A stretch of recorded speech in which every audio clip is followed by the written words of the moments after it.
In the next video, we will be looking at correlation versus causation.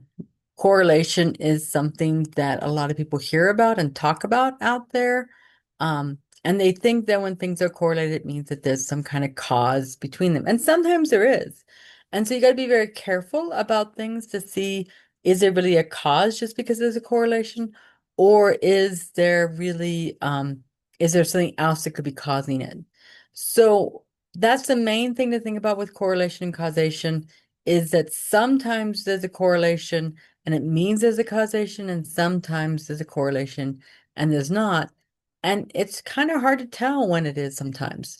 As an example, there's a correlation between people who get kidney cancer and people who smoke.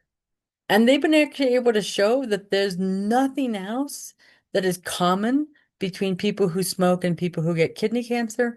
And there's no other people who get kidney cancer than people who smoke. So they've really been able to prove that smoking does in fact cause kidney cancer. And so that correlation does in fact show causation. But there are times where that doesn't actually happen. And so we want to kind of look at some of those examples. So just give me another example. Um, I'm not trying to type anything, but we're going to just talk.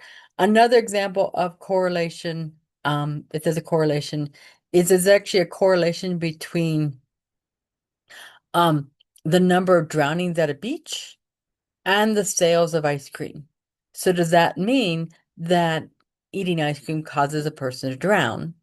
And the answer, of course, is no, that there's a different reason for having this correlation.